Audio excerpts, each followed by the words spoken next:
Why don't you just do everyone a favor and just die? Ben, Luke's former best friend, had shoved him hard against the wall after school was out. Ben hung out with the cool kids, and Luke knew he was only doing this to show off. But it had pained him that the other kids watched him getting beat up and no one came to his defense. Did they really hate Luke so much that they wanted him to die?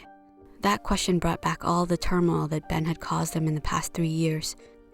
Not long ago, Luke was an extroverted, happy kid, and Ben was his best friend. They used to hang out and did everything together. Luke's dad often took them go-karting and bowling. But then his dad had died of cancer, and Luke and Ben grew apart. When they entered high school, Ben began to pick on him to get laughs. What started out as harmless jokes now turned mean. Over time, the nasty words included tripping and shoving.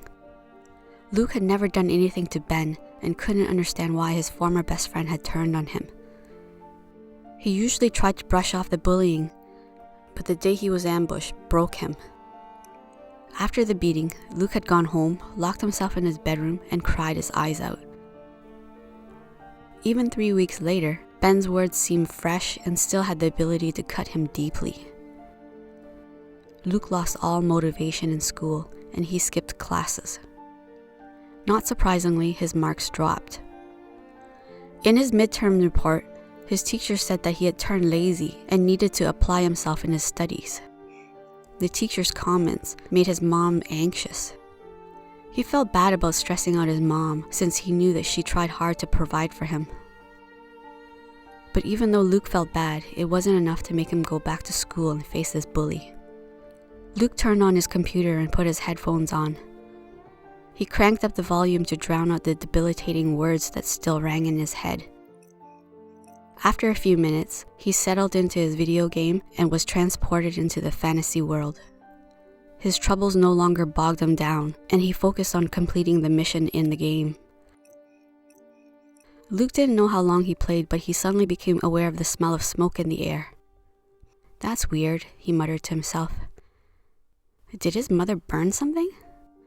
His mother wasn't a great cook, but surely she would have noticed the strong stench. He set his headphones aside and went downstairs to check the kitchen. But the kitchen was empty. He heard his mom talking on the phone and followed her voice to the living room. She stood in front of the large window, looking out from the parted curtains. She ended her call and turned to him as he entered the room. "The neighbor's house is on fire," she announced. "The emergency crew will be here soon." Luke and his mom stepped outside and watched the billowing smoke rise to the sky. But then some movement caught his eyes.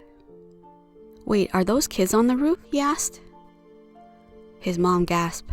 "I think you're right," she said. "There's another kid at the window," he said. One child on the roof was trying to reach for her sibling, but the young girl seemed paralyzed with fear. "The firemen should be here by now," his mother said. But 10 minutes had already passed since his mother's phone call. Luke noticed a group of their neighbors clustered to the side, looking at the burning house. He ran up to them. "Those kids are trapped," he said, pointing to the roof. "We have to do something." The neighbors nodded, but they just looked helplessly at each other. The urgency to get to the children hit Luke. If no one made a move to help the kids, then he had to do something. He ran across the street and quickly scanned the wall to find a way to scale it.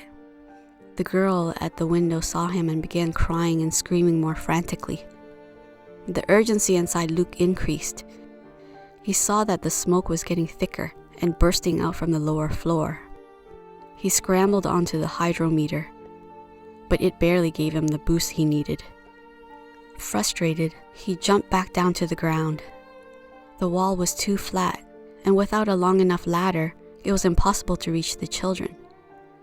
He swallowed back his fear as no other alternatives entered his head. If he couldn't get to the kids in time, he knew they would perish.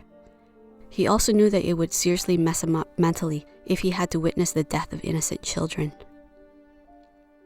"Hey kid," a woman's voice yelled, interrupting his dark thoughts. Luke turned to see a neighbor beckoning to him. He recognized the woman who lived next door to the burning house. She explained to Luke that he could reach the kids through her second-story window.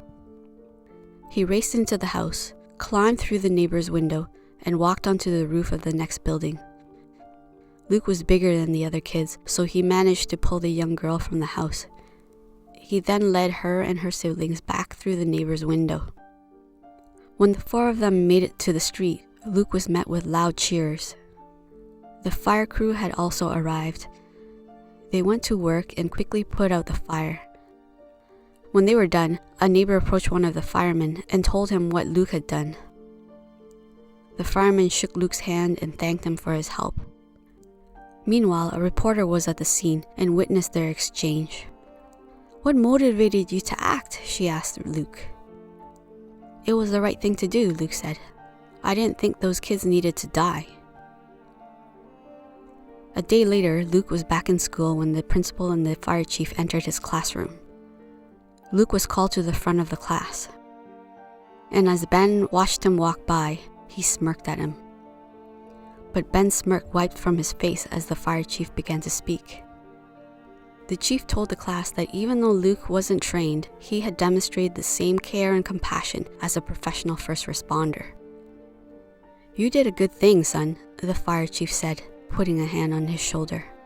"You are a true hero, and I see great things for your future. We plan on giving you a citation for your bravery." The kids in his class stood up and started clapping. "Great job," they said. "Way to go." Luke grinned. His bully had almost convinced him that he was worthless and that he was better off dead. But Ben couldn't be more wrong. Without Luke, those kids would have died in the fire, but now they had their whole lives ahead of them. On this day, Luke vowed that he would stop worrying about what his bullies thought of him. The important thing was what he thought about himself, and he knew deep down that he was better off living. What did you guys think of the story? Please comment in the comment section below. I can't wait to read your answers and discussions. Thanks for watching! And don't forget to like and subscribe to get the latest stories to warm your heart.